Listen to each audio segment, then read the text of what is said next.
much has the Nigerian political class learned from the outcome of the United States presidential election? What are the potential takeaways? Where is the place of love for country in all of this? This is an issue we'll be taking up with our next guest, Dele Farotimi, a lawyer and social critic, who'll also be talking about the recent moves by the federal government to bring promoters of the Endsars movement to account, in addition to the future of civil society engagement with the Nigerian government. Good morning, Dele. Welcome to the show. Good morning. It's a pleasure to be here. Dele Farotimi. It's good to see you again. But let's start with the hashtag Endsars protest and how the federal government of Nigeria has responded and the aftermath. What are your thoughts on that? You know, I penned a poem about a year ago. And in writing that poem, I said something like I was like a volcano. And I was pregnant that if I spoke, there would be an eruption. That was about a year ago. This one is even worse. Endsars. When the young people started the Endsars movement, I was intrigued. I was intrigued because Yorubas have this proverb. They say, Oromo die komo awodi, iya elumasha. What that really means is that the little chick has no way of recognizing the eagle, but the mother knows all the raptors in the sky. I knew immediately they started talking Endsars, that they were seeking something beyond SARS. SARS is just a code word for impunity. That's all it really is. SARS is the capacity of the state or any of its agents to act without recourse to law, legality, or even any pretense that they are dealing with citizens who are deserving of rights. So when the young people started talking about Endsars, I knew that ultimately they were going to end up testing the will of the Nigerian state. And this is not a state that is moored or anchored to law in any way, shape, or form. It might pretend to be, but the reality is that the Nigerian state is incapable of obeying the law or being governed by law. And that was exactly what proved to be the case. So when you speak about Endsars, let's be clear, it's a situation where people who have been told, young people told that they are citizens of the world, came to the realization of the fact that they really can't be citizens of the world if they cannot be citizens in their own country. Because functionally, the Nigerian is essentially a serf serving the ruling class. It is only in Nigeria that you find the madness of a man that is paid and maintained with public funds, having the temerity and the inhumanity to turn his gun on what is supposed to be a citizen.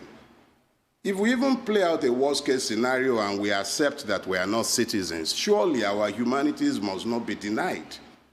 Each and every one of the Holy Scriptures set out clear rituals when you seek to slaughter an animal for food. You recite certain verses in the Quran before you could slaughter even a chicken. The same thing is found in the Bible.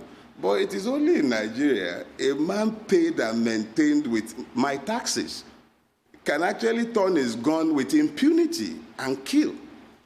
And when this has happened, what do you find? Concerted efforts at concealing and stifling the truth.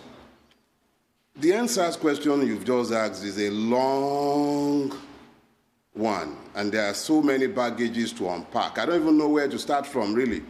But let's get it clear. What the young people were asking for was essentially citizenship, their rights to be respected, and what the Nigerian state has done is not unlike what it has always done when confronted by the demand for citizenship by any part of its citizenry. It happened in Odi,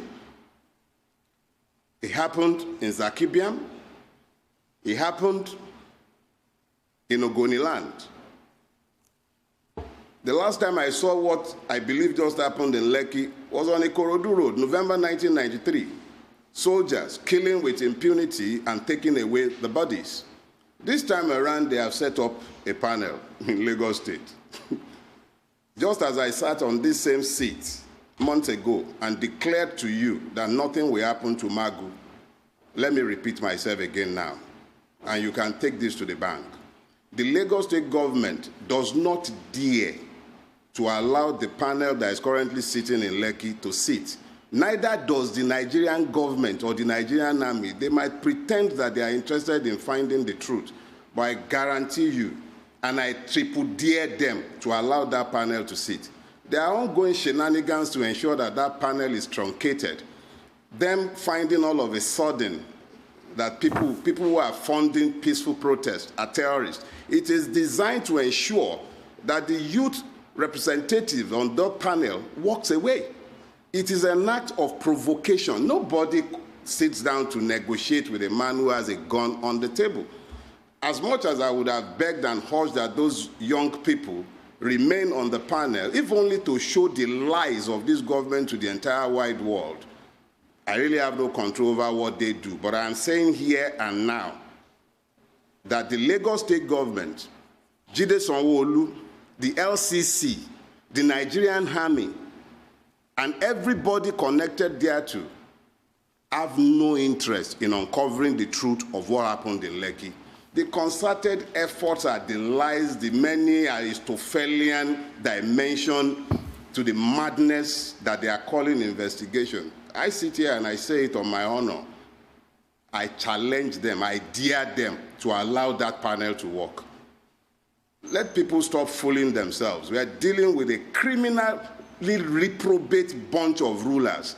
And I repeat it again. There are clear evidences I have seen with my own eyes. And I have spoken with survivors, eyewitnesses. So let people stop fooling themselves. What happened in that place? It is criminal. And the Lagos State government is criminally responsible and should actually not even begin to pretend. The sooner it comes out, acknowledges its part in what has happened, take responsibility for what has happened, the quicker we can all heal. But to turn around and seek to demonize people who have merely demanded rights, come on, come on. At the end of the day, truth dies in darkness. And some people have helped to keep the truth hidden from the people. People were discouraged from going before the panel. They were discouraged from showing up and encouraged to go into exile and go on the ground in an attempt to cover up what happened in Lekki. It wasn't only in Lekki, let's be clear. A lot of things happened in Ikotun. It happened in Badagry. Several people were killed all over Lagos. And yet, denials upon denials. Problem is that when people keep denying the truth, it simply means that they have not repented. And they will do it again, given the same opportunity. If they will get away with something like this in Lagos, imagine what has happened in the places where cameras don't go, where people do not readily have cameras to video them to show what they have done. I cannot find peace in keeping quiet. But now that I've mentioned the issue of peace, let me speak to that. To a very large extent, there has been an ongoing attempt at demonization of the Endsars protesters as though they were the ones who brought violence to the Nigerian street. Nothing can be further from the truth. Nobody has appointed me their spokesperson, but I identify with the cause of the Endsars protesters. And I did visit that ground a few times, particularly the one in Lekki, and I did go with my own daughter. But here is the thing we must all get clear, and this should sink in. When this protest started, in Abuja, we saw in broad daylight, anybody can sit down and keep denying the evidences of their eyes. But these were clear things, we saw it. Government agents in SUVs coordinating thugs and distributing money to thugs. There are videos readily available everywhere, seen by everybody. We cannot pretend that we didn't see these things.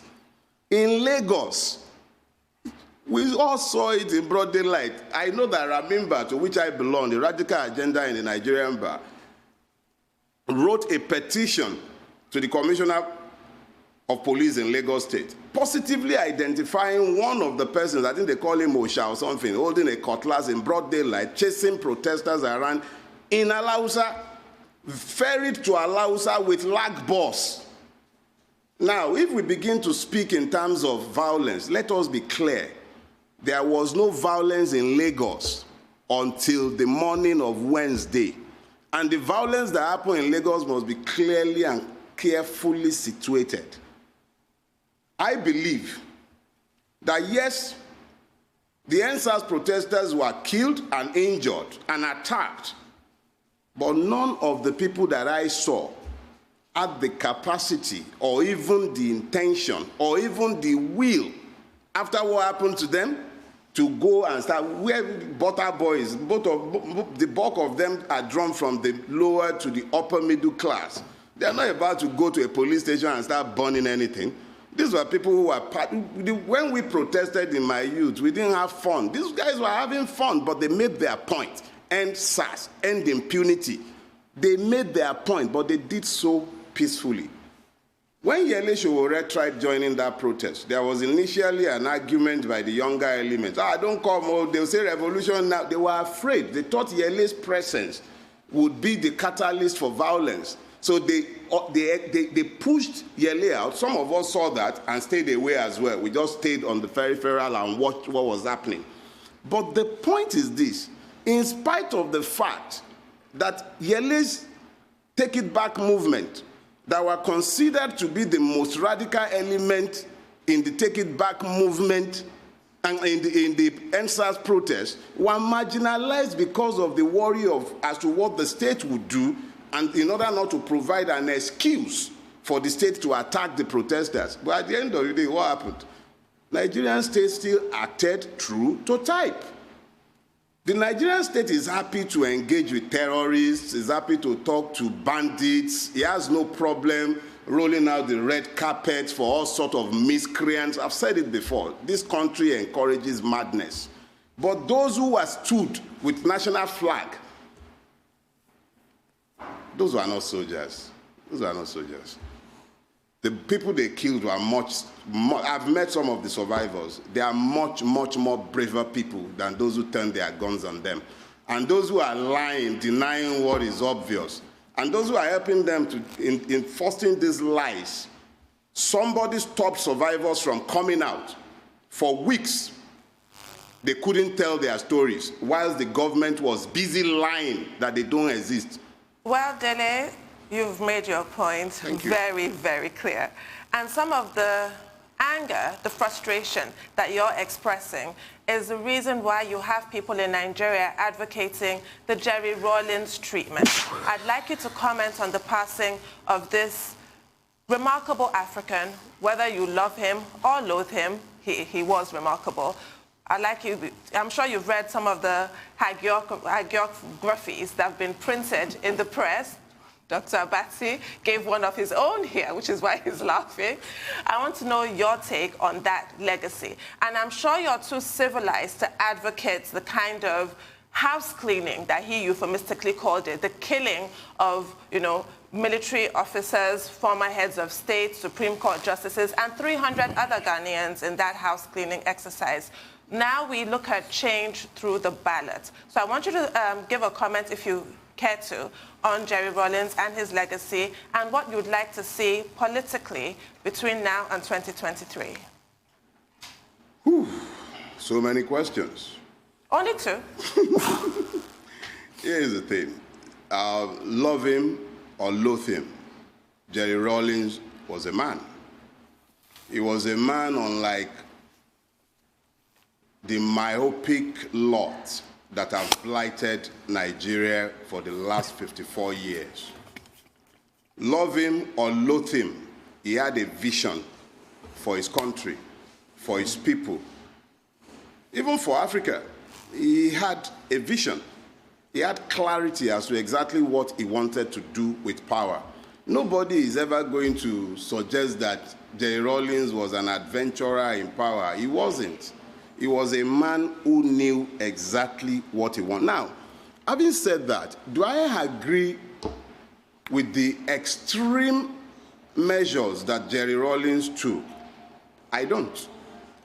I do not believe for 1 second that any agenda is worth taking another man's life. Exactly. But that is me. And me. And me. So at the end of the day, I really can't quarrel with what he elected to do. He's the one. It's his reality. It wasn't my reality. It was his reality. He had a job to do. I'm not too sure that could work in Nigeria anymore. The only time we had the opportunity to do the Rawlings thing was in January 1966, and it was messed up. It was botched. And that's why we are still in the mess we are in today, because the coup of January 1966 became the excuse for the state hijack from which we are all suffering till today. So to now bring it to the 2023 question you asked, any Nigerian who is still hanging around waiting for 2023 to change Nigeria is a fool. Line 20 Dele Farotimi up and ask them to become president of Nigeria. 20 of me, 20. Multiply their brain power by 10, factor of 10, and then force them to operate the 1999 Constitution with the governance system that is enshrined in it. We shall fail spectacularly. The problem of Nigeria can never be resolved by personnel changes. The system is designed with impunity undergirding it, and it can never deliver anything positive to the Nigerian peoples. Be those Yoruba, Hausa, Igbo, Fulani, whatever they care to be. Make an Igbo man president of Nigeria in 2023 and force him to operate the 1999 Constitution. Complete waste of time. Igbo will continue to suffer the brunt of the wickedness of the Nigerian state. Every Nigerian is rendered stateless by the 1999 Constitution. It is an iniquitous, wicked, and evil document. It has nothing good for the Nigerian people. And the longer we continue to fool ourselves believing, and let me enter one quick caveat. Our rulers are actually very intelligent when they care to be, especially when it comes to their own preservation. And I know as a fact that they're already making noises about restructuring in Abuja. The Mace Snatcher and the Lawan and that one that calls himself Baja, all of them are sat there running helter-skelter, cobbling together some lies that they intend to sell to us as constitutional, what do they call it, amendments. Let's be clear. You cannot continue to build on top of lies. You can't sustain that lie. And as long as justice is missing in a place, you continue to have strife. We need to tell ourselves the truth, and that truth is that the closest we can come to normalcy in Nigeria is to have a return to the original agreements that founded this country. Those agreements are very clear in their fundamentals. One of them, federal system. Nigeria is today not a federal system. Let's stop lying to ourselves. The word federal was brought to life by the American election. Each state has its own electoral body because it is essentially a country within a larger country. That was what our fathers agreed. Nobody agreed a situation where a clueless man will sit down inside a rock and begin to issue edicts and diktats to every other person. Nobody signed on for that in 1960. All the constitutional conferences, beginning from 1948 all the way to the 1951, all the way to 1960, each and every one of them was very clear and unambiguous. Nigeria was meant to be a federal system based on parliamentary democracy. It wasn't by accident that our fathers settled on parliamentary democracy. They wanted to make democracy as close to the people as it could be. So it simply meant that if you're a parliamentarian, you knew your people knew you. It was the aggregation of the parliamentarians that determined who became the prime minister, and they were also the ones at the regional level who determined who became the premier. So democracy was devolved. It was easier for the people to become involved. What we have today is not a democracy. What we have today is not a federation. We've just become a nation of liars who readily accept every lie that we are told. Dele, a lot of people are quick to argue with you that even if we had it right with a parliamentary democracy, but look at the elections prior to independence. you know, that leadership was skewed to a certain area and the government of national unity was formed with a certain area. And it had to be that way because this was the British contraption.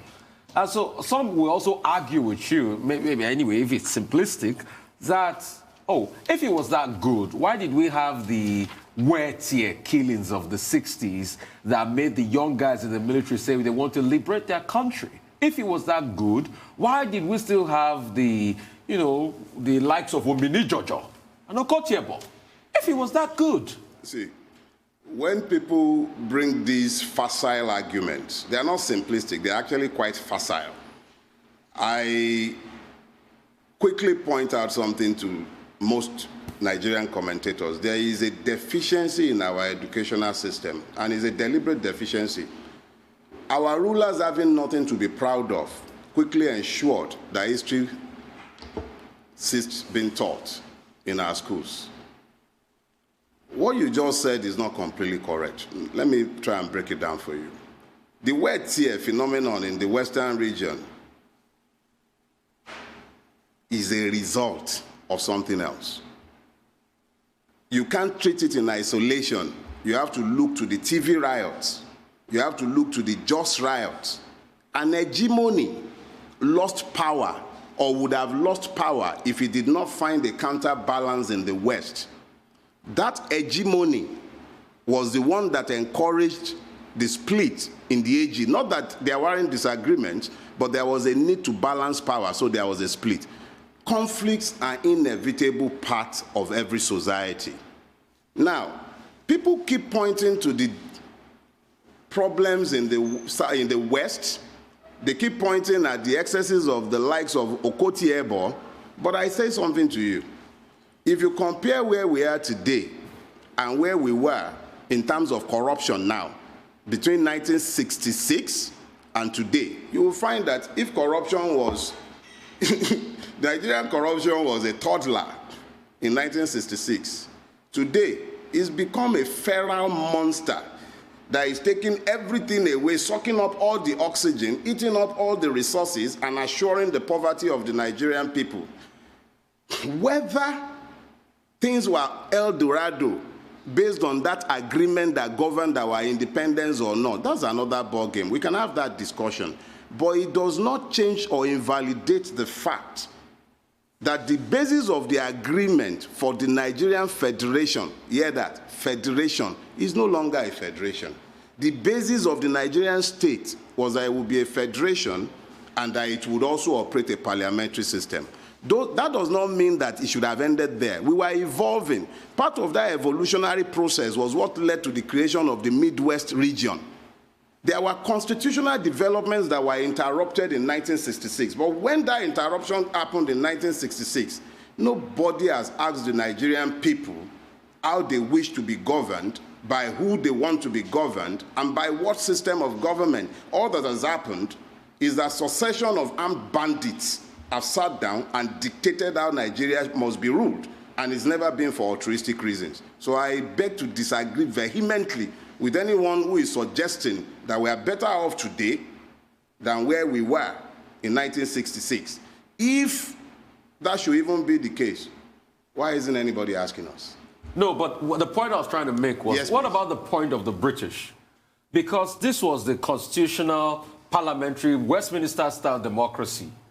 But let's not forget the gerrymandering that went on in some parts of the country that automatically made some part had more seats than other parts. That automatically said Nnamdi Azikiwe that won those elections must form government with another person. Anyway, see, it's not an argument. No, it's fine. It's not an issue about who is right and who is wrong. No, it's fine. Okay. If you want to comment. No, it's fine, but here is the thing, right? I don't want to find myself trapped in a binary vision situation.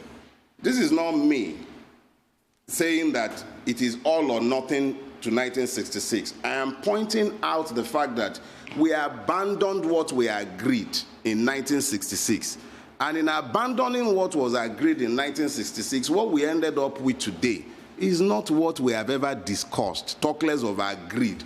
And what we have ended up with hasn't delivered anything better than what we have abandoned. So there is really no basis for suggesting that perhaps maybe the right decision was taken. It can't be right or wrong if we are not consulted. Anyway, Dele, first, there was something you said earlier. You referred to, you said somebody that calls himself Baja. I don't. Sorry?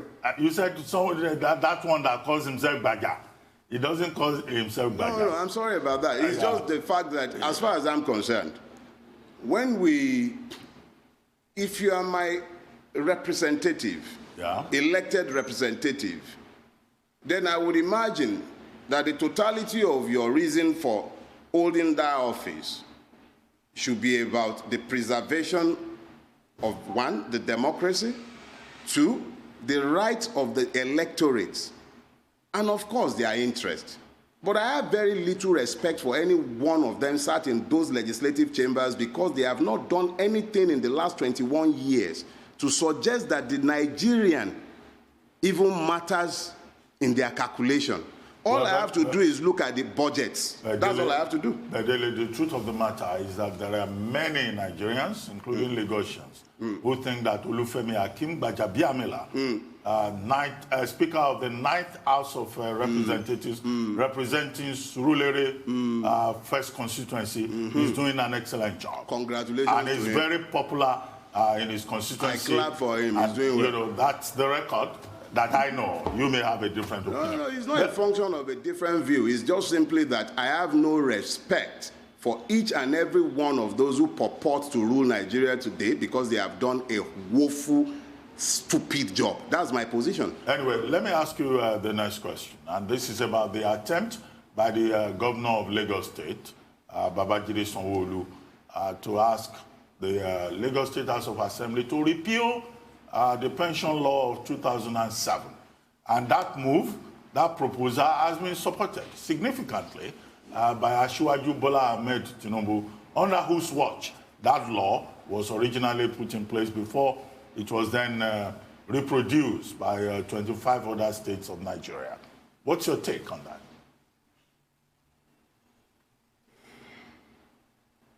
Well, good move. At least they finally admit that it was wrong. It's becoming defensible.